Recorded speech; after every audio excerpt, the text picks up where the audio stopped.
부동산 성공 투자를 하기 위해서는 시기가 일단 적절해야 되는 거고요. 지금 매수하면 안 되는 거예요. 어느 정도 하락하고 올라갈 때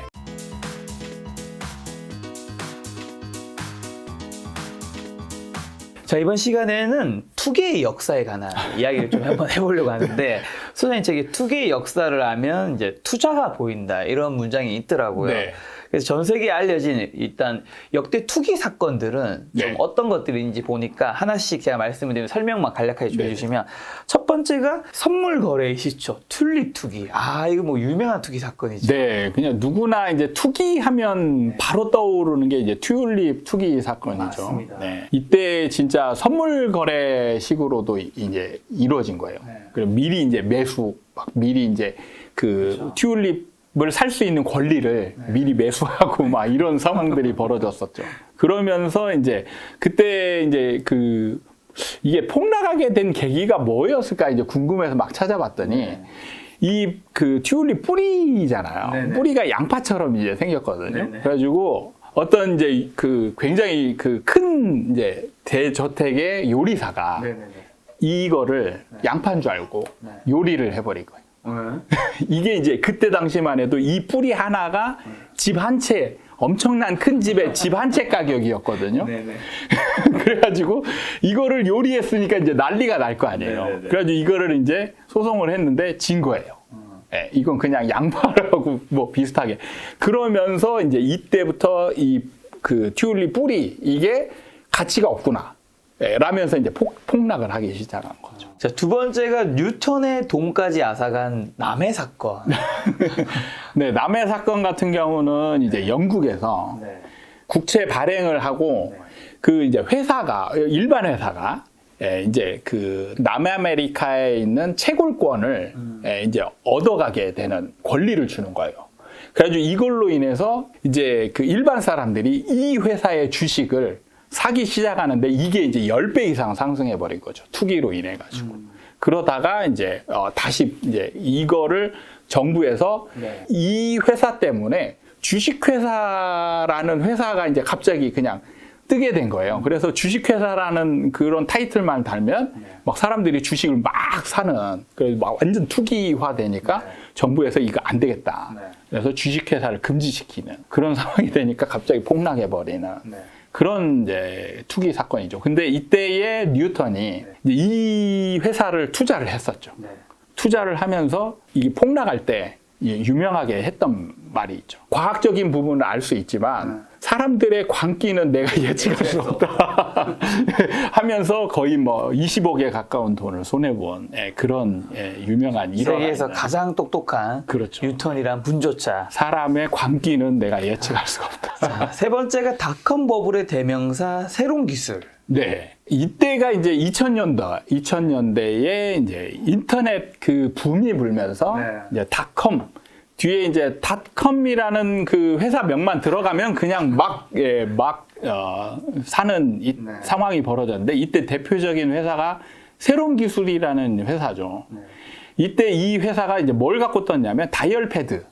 이때는 이제 유선 전화가 이제 대세였는데 다이얼 패드 인터넷을 통해서 무료 통화가 가능한 이제 프로그램을 만든 거예요. 다이얼 패드라는.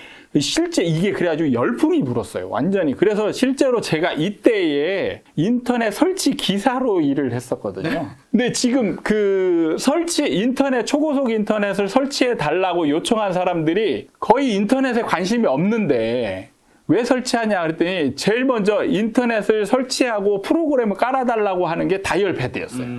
그러니까 다이얼 패드를 써보기 위해서 이제 초고속 인터넷을 막 설치해달라고 막 이런 상황이었어요.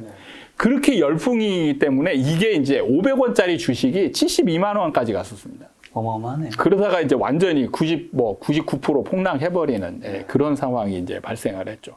네 번째가 순식간에 꺼져버린 일본 부동산 버블. 일본 부동산하고 우리나라 부동산을 많이 비교하잖아요. 근데 일본 부동산이 이제 80년대 때 이제 엄청나게 상승을 하거든요. 그때 이제 뭐 그 미국이나 이런 이제 그 국제 무역 관계가 이제 여러 가지 맞물려 가지고 이제 일본이 저금리 기조를 유지하면서 이제 모든 돈이 이제 부동산으로 몰리는 그런 상황이 벌어졌었죠. 그때 당시에. 그래서 기업들이 그때 당시에 이제 무슨 일이 생겼냐면 기업들이 대출을 받아서 기업에다 투자하는 게 아니고 땅을 샀어요. 땅을 사고 부동산을 샀습니다. 그래서 이제 은행에서는 어떤 상황이 벌어졌냐면 대출을 120%, 150%, 200%까지 해줬어요. 원래 이제 땅 가격이 만약에 10억이다. 그러면은 우리나라 같은 경우는 땅값을 대출을 받는다. 그러면 한 50% 정도 해줄 거예요. 5억 정도 뭐. 근데 일본 은행들은 이때 땅값 10억이다. 그러면은 12억, 15억씩 해줬어요. 왜냐하면 땅값이 계속 올라가니까 대출 해주고 나면은 가치가 올라가서 내가 해준 대출 금액보다 더 가치가 올라가 버리니까 그거가 계속 되니까 대출을 많이 해줘도 되는 거예요. 그래가지고 시세보다 더 많은 대출을 막 해줬어요. 그러니까 이제 수요가 폭증하게 된 거죠. 그러면서 이제 뭐 그때 도쿄 땅을 팔면은 미국을 전체를 살 수 있다는 얘기가 나올 정도로 땅값이 어마어마하게 치솟았죠. 그러다가 이제 정부가 이제 이렇게 해서는 안 되겠다. 해서 이제 가만히 있다가 나중에 이제 거의 끝 무렵에 이제 대출을 회수하는 그런 이제 정책을 내놓게 되죠. 금리도 올리고. 그러니까 이제 그로 인해서 갑자기 폭락을 해서 거의 90% 이상 폭락을 하는 그런 상황이 벌어졌어요. 근데 그때하고 일본하고 이제 우리나라와 다른 점을 비교하자면 상승하는 동안에 일본이 규제하는 정책이 거의 없었다는 거예요. 그렇기 때문에 제가 시장에 맡기면 위험하다라고 하는 게 바로 일본의 사례에서 있었던 거예요. 그러니까 이게 투기화되면 계속 악순환이 되는 거죠. 수요가 생겨나서 사고 올라가면 또 다른 수요가 발생을 해서 또 사고 계속 이게 반복되면서 이게 반복되면 사람들이 이제 적정 가치라는 거를 인정을 안 하게 되거든요. 계속 올라가는 걸로 인정하기 때문에 늦게 참여하는 사람이 손해보는 상황이 되기 때문에 이제는 이성을 잃는 수요가 생기는 거예요. 그로 인해서 계속 폭등하는 거예요. 그래서 이걸 막을 방법은 규제밖에 없다. 그래서 이제 규제가 우리나라에서는 적극적으로 나오기 때문에 일본의 상승률보다는 적은 상승률로 멈추게 된다라는 거죠. 자, 마지막 5번째입니다. 뭐 최근에 있었던 일도 좀 떠오르는데 손에 잡히지 않는 돈, 암호화폐. 암호화폐 같은 경우도 저는 이제 다른 분들은 어떤 규정을 내릴지는 잘 모르겠어요. 그런데 저 같은 경우는 암호화폐도 거의 투기 시장이다. 이렇게 이제 규정을 내리는 게 실제로 처음 이제 상승했을 때 거의 0원이었던 가치가 1,700만 원까지 상승을 했고 그 다음에 이제 떨어졌잖아요. 300만 원대까지 떨어졌다가 다시 8,700만 원까지 올라갔단 말이에요. 비트코인 얘기하시는 거죠? 네네. 암호화폐 비트코인 얘기를 하는 게 이렇게 이제 상승할 수 있었던 기본 원리는 투기에 있지 않나 이렇게 생각을 하는 거예요. 손에 잡히지 않는 그런. 근데 그때 이제 제가 유심히 봤던 게 그 유시민 작가님하고 백분 토론 몇 년 전에 암호화폐 전문가하고 이제 막 토론을 하는데 유시민 작가는 이제 투기다 이거는. 그렇죠. 근데 이제 암호화폐 전문가는 이게 무슨 투기냐? 이거는 신기술이고 세상에 필요한 적정 물건이다. 이렇게 이제 막 이제 서로 토론하는 걸 봤는데 사실은 지금 그 암호화폐라는 게 원래 이분이 얘기한 대로 암호화폐의 그 블록체인이라는 기술이 부각돼서 올라간 게 아니고 사실은 사람들이 그냥 시세 차익을 얻기 위해서 한 거잖아요. 그렇기 때문에 제가 볼 때는 이제 투기가 맞다. 이렇게 이제 보는 거죠. 지금 소장님 말씀하신 뭐 그 기술의 근간인 이제 뭐 블록체인 같은 것들은 뭐 더 좋은 거지만 그렇죠. 그 코인의 가격이 그만큼 오른 거는 이제 투기에 의해서 오른 것이다라고 그렇죠. 보시는 건데 네. 그럼 우리나라 부동산 시장은 네. 투기 시장인가요? 아닌가 어떻게 되시나요? 저는 투기 시장으로 보고 있습니다. 우리나라 부동산 시장도 일단 투기 시장으로 보신 이유는? 제가 이제 첫 번째 책에서 이제 그 빨간 책에서 첫 단락에 이제 투기 시장 이거를 언급한 이유가 이제 나름대로 투기 시장이라고 느끼고는 있는데 그러면은 이게 이제 예전에 있던 투기 사건들, 그러니까 누구나 인정하는 투기 사건들이잖아요. 지금까지 있었던 거는 암호화폐만 빼고는 대부분은 이제 다 투기로 인정을 한단 말이에요. 그럼 이런 것들과 우리나라 부동산의 공통점이 뭔가 이런 것들을 이제 비교해보고 네. 그 다음에 또 다른 점은 뭔가요? 예, 이렇게 이제 비교를 해봐서 저는 목적이 뭐였냐면 시장에 잘 대응하기 위해서 이제 분석을 한 거예요. 대부분의 사람들은 이제 투기냐 이런 거를 분석하는 목적이 뭐냐면 욕하기 위해서거든요. 예, 니네들은 지금 투기를 하고 있으니까 정상으로 돌아와라. 그렇죠. 이런 얘기를 하기 위해서 이제 분석을 하는데 저는 사실 시장에 잘 대응을 하기 위해서 이제 이게 정확한 분석을 하려면 정확하게 당위적인 거냐 아니면 뭐 정의 개념이냐 이런 게 아니고 정확히 지금 현 상황에서 벌어지고 있는 상황을 객관적으로 분석을 하는 거죠. 그러기에 하기 위해서 이제 비교 분석을 했던 거고 공통점 같은 경우는 사실은 이제 제가 발견한 공통점은 투기 시장에서의 특징은 뭐냐면 원래 가지고 있던 상품의 소비 목적이 있거든요. 소비 목적이 바뀐다라는 거예요. 그러니까 예를 들면 이 튤립을 사고자 하는 사람들의 목적은 튤립 뿌리를 사가지고 심어서 꽃을 피우기, 튤립이라는 꽃을 피우기 위해서 이제 그 다음에 그걸 가지고 팔아서 이제 수익을 얻든 아니면 내가 그걸 구경을 해서 만족도를 얻든 이런 목적이었는데 이게 이제 시색 차익용으로 바뀌는 거예요. 그 다음에 이제 주식 같은 경우는 이제 원래 투자 상품이기 때문에 이제 비교하기가 어렵지만 제가 비트코인 같은 경우도 투기 상품이라고 얘기하는 게 뭐냐면 비트코인이나 이런 거 같은 경우 원래 화폐 기능을 가지고 있는 거고 블록체인이라는 기술을 원래 이제 그걸 사용하기 위해서 만든 거란 말이에요. 근데 지금 시장에 참여하는 사람들의 거래 형태는 오로지 시세 차익이란 말이죠. 투자 상품인 거예요. 그러니까 원래 가지고 있던 상품의 수요 목적에서 변질이 된다는 거죠. 거래 목적이 오로지 시세 차익 목적으로 변한다는 거예요. 그래서 부동산을 봤을 때 우리나라 부동산을 봤을 때 제가 수많은 사람들을 상담하면서 느꼈던 거는 뭐냐면 많은 사람들이 거주 목적이라고 얘기는 하지만 속에 있는 숨겨진 목적들을 면밀히 보니까 우리나라 사람들은 거의 시세 차익용으로 접근을 하더라. 내가 산 집 가격도 오르면 좋죠. 네. 제가 이제 시장에 있으면서 2012년, 13년도에는 집을 그렇게 안 사려고 노력을 했어요.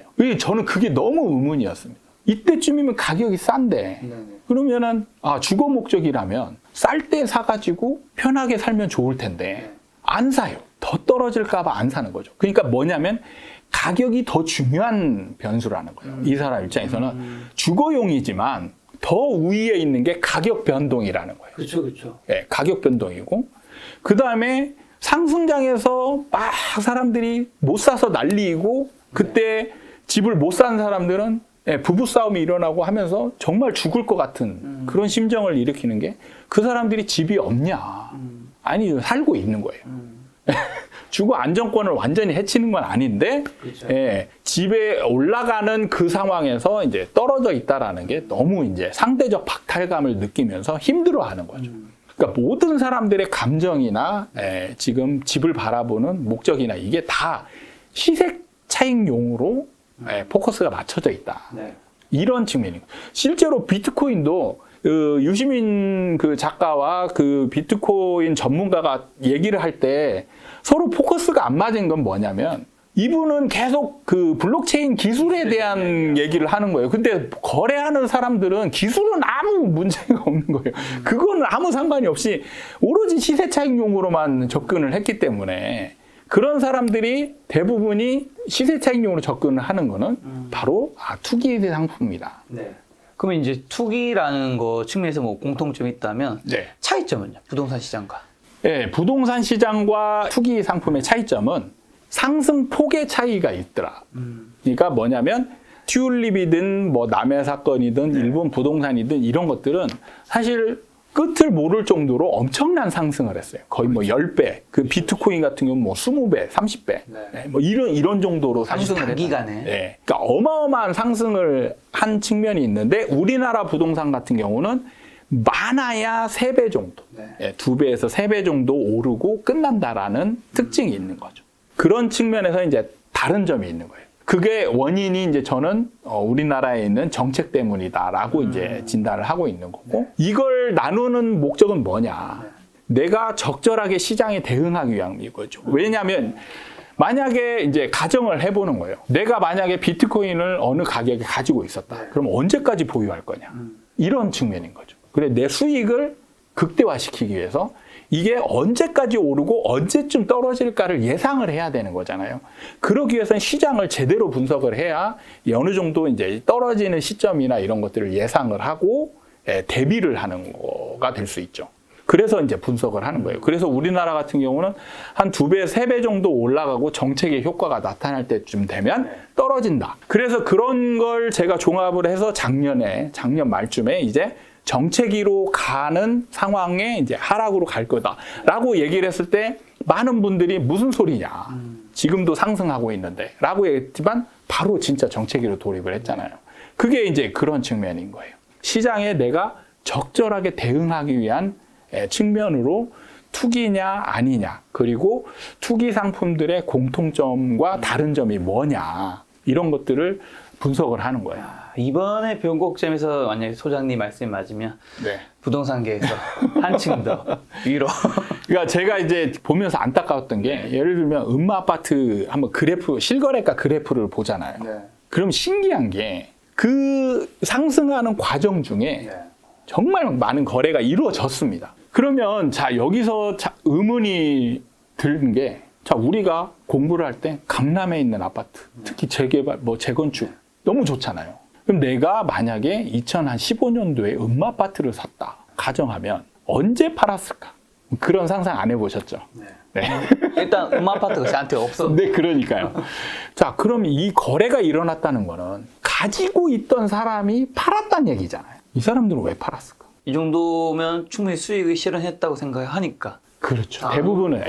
대부분은 그 생각인 거예요. 그러니까 일찍 판 사람들은, 2015년에 판 사람들은 나는 이 가격이 여기가 최고야 라고 팔았고, 2016년에 판 사람들은 이 가격이 최고야 라고 팔았고, 계속 팔 때마다 이 사람들은 이 정도면 어느 정도 최고 가격이야 라고 판단하고 팔았을 거란 말이죠. 그래서 지금 우리가 공부할 때 보면 이런 생각을 전혀 안 하고 공부를 하고 매수를 하려고 한다라는 거죠. 그래서 제가 실제로 현장에서 어떤 물건을 살 때 물어봐요. 이게 얼마 정도 올라가길 기대하십니까? 물어보잖아요. 그러면 대답이 어느 정도 될 것 같아요? 한 2배? 2배는 절대 안 나옵니다. 그럼 뭐라 해요? 한 30%, 40% 정도가 이분들이 생각하는 마지노선이. 빨리 판다는 건가요? 그렇죠. 생각보다 빨리 판다라는 거죠. 그러니까 뭐냐면 그게 근데 나름대로 합리적인 계산인 거예요. 왜냐하면 이분들이 투기 시장을 알았다라면 이런 생각을 안 하는. 일반적인 시장으로 계산한다면 주식을 살 때 기대 수익률이 얼마나 됩니까? 별로 안 되잖아요. 1년에 20% 벌면 와 이러죠. 거죠. 엄청나다라고 얘기하잖아요. 그러니까 이런 걸 계산했을 때 사람들은 일반적인 정상적인 시장이라고 계산한다면 20에서 30%가 적정 수준인 거예요. 그리고 이분들이 실제로 그렇게 행동을 한다라는 거죠. 그래서 저는 이 부분이 안타까웠어요. 저도 만약에 이런 시장을 몰랐다라면 이걸 사가지고 그 정도 수준에 팔고 만족하면서 난 이만큼 벌었으니까 기쁘다라고 하고 나중에 울고 있었을 거란 말이죠. 그래서 실제로 음아파트를 가지고 있다가 2015년, 16년, 17년에 판 사람들은 아마 지금 울고 있을 거예요. 내가 왜 그때 팔았을까? 그렇죠. 그러면 내가 왜 이런 행동을 했을까? 이거를 진단을 해봐야 되는 거죠. 그래서 이게 중요한 게 뭐냐면 시장의 성격, 우리나라 시장이 가지고 있는 부동산의 성격을 정확히 진단을 해야 내가 거기에 적절한 대응을 한다는 거예요. 그래서 이게 투기 시장이냐 안정 시장이냐 이거에 따라서 내 목표 수익률이나 이런 게 완전히 달라진다. 우리나라 부동산 시장은 투기 시장이니까 우리가 생각하는 아까 말씀하신 게 20에서 30%라면 그것보다 훨씬 더 크게 오를 수 있는 시장이 투기니까 너무 빨리 상승기 때 너무 빨리 팔지는 말자. 그렇죠. 그러니까 좀 내가 바닥권에서 샀다. 그러면은 한 2배, 3배 이상 올라갈 때까지 기다려도 된다라는 거죠. 혹시 그러면 투기 시장에서 이렇게 투자할 때 우리가 더 알아야 되는 게 있을까요? 사실은 이제 다른 상품을 저도 연구를 많이 했는데 문제는 이게 변곡점을 찾아낼 수가 없었어요. 네. 그러니까 예를 들면 비트코인이 언제 꺾일지 그 요인이 있을 거 아니에요. 꺾이는 요인을. 근데 너무 많은 변수 요인이 있기 때문에 못 찾아냈어요. 네. 근데 부동산은 어느 정도 찾아낼 수가 있었다라는. 그 요인이 뭐였었죠? 그러니까 바닥권에서는 전세에 의해서 밀려 올라간다는 거죠. 네. 예를 들면 비트코인을 300만 원 정도 떨어졌을 때 산 분들도 있고 관심이 있는데 산 분도 있고 안 산 분들이 있을 거예요. 그렇죠. 저도 사실 관심이 있었는데 못 샀습니다. 왜? 여기서 더 떨어질지 모르는 거죠. 여기서 더 떨어지면 나락으로 떨어지는 거잖아요. 그래서 이 기준이 정확히 뭔지를 파악을 해야 되는데 저는 비트코인에서 몰랐단 말이죠. 네. 그래서 바닥에서 턴을 시키는 요인이 있어야 되는 거고, 그러니까 어떤 시장에서든 이 턴을 시키는 요인들을 정확히 파악하고 있어야 되는 거예요. 네. 그게 이제 우리나라 부동산에서는 밑에서는 전세, 위에서는 이제 그 정책과 사람들의 심리와 이제 미분양. 네. 그러니까 이제 결정적인 역할을 하는 건 미분양인데, 사실 미분양이 나오고 나서 내가 행동을 하잖아요. 이미 늦어요. 그러니까 그 전에 판단을 해야 돼요. 그 전에 판단을 해야 되는 게 바로 이제 정책의 누적 효과와 그 다음에 이제 사람들의 심리 상태의 반응, 이런 걸 이제 좀 종합을 해서 보면은, 그래서 이제 제가 눈여겨보는 거는 호가갭 벌어지는 겁니다. 호가갭 벌어지는 정도를 보고 이제 매수자들이 이제 쫓아가기 힘든 상황, 이런 거를 이제 종합적으로 고려해서 이제 판단하고, 그게 지나면 반드시 미분양이 생기더라. 대중들의 심리랑 네. 정책의 누적 효과라고 말씀하시니까 생각이 나는 게 이게 참 쉽진 않을 수 있다는 생각이 드는 게 어려워요, 그 부분. 정책이 네. 문재인 정부 때 엄청 많은 부동산 정책이 일어났어요. 네, 네. 수십 번에. 네. 근데 그때마다 잠깐의 멈춤이 있고 그 이후에 다 오르다 보니까 사람들이 네, 네, 이제 네. 심리가 뭐 또 다음에 발표해도 또 지나면 올라. 네, 이게 네, 깔리다 맞습니다. 보니까 그런 부분이 좀 힘들지 않을까. 그러니까 그거에서 이제 호가 이제 그 범위라든지 이런 것들을 이제 같이 봐야 돼요. 네.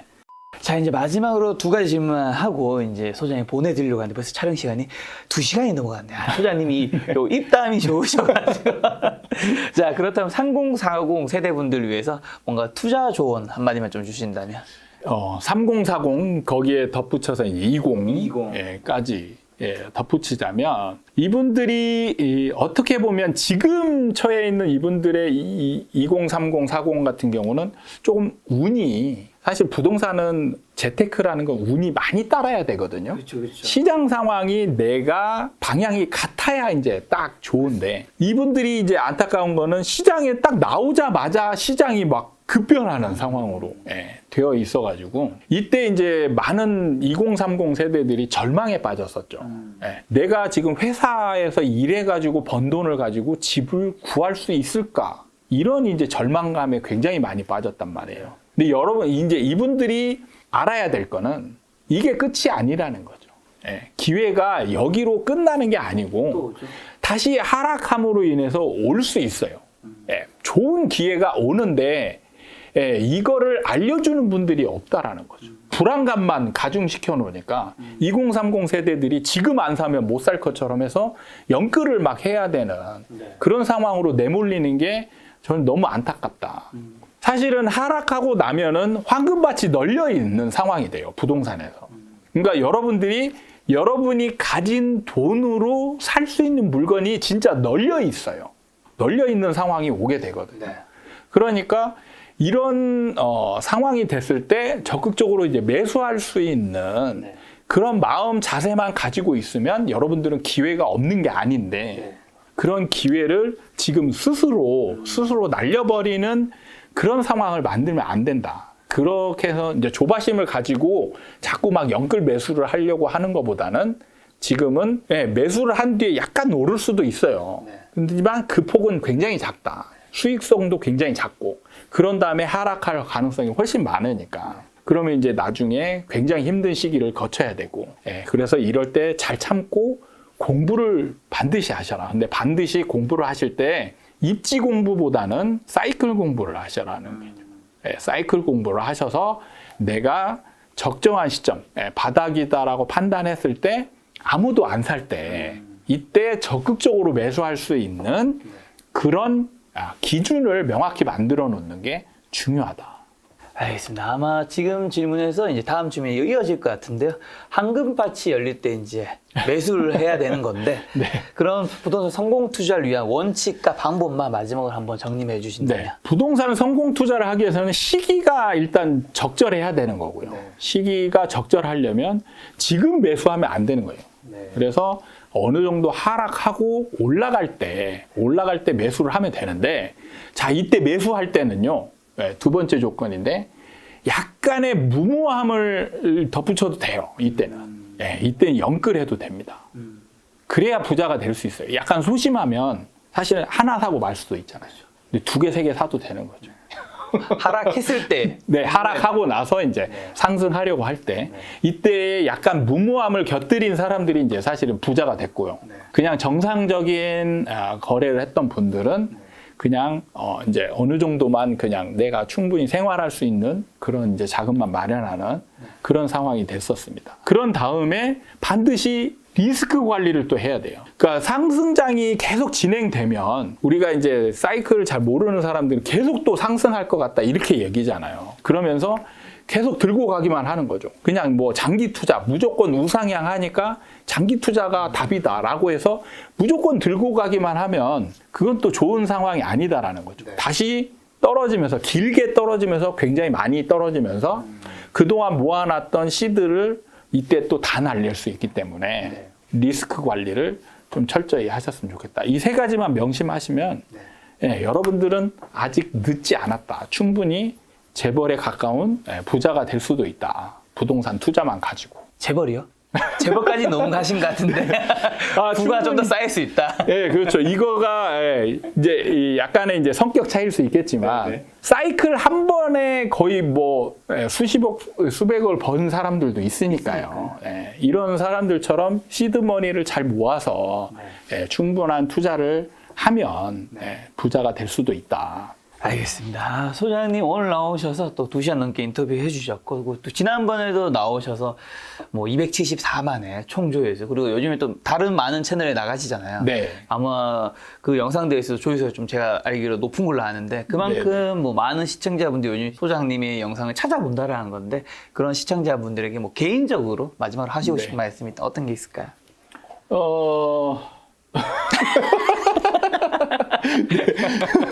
이제 할 얘기 아까 다 하고 갑자기 또 할 얘기 하라니까 재홍보할 수밖에 없는데, 예, 김 작가 구독자님들 아파트 사이클 연구소 많이 찾아주시기 바라겠습니다. 네, 소장님 유튜브 채널이 있으시니까요. 이제 부동산 시장 좀 알고 싶으신 분들은 뭐 찾아가셔서 이제 보시면 도움될 것 같습니다. 네. 오늘 만난 손님은 이현철 소장님이었습니다. 지금까지 여러분 소중한 시간 함께 해주셔서 정말 감사합니다. 오늘도 김 작가였습니다. 고생 많으셨습니다. 감사합니다.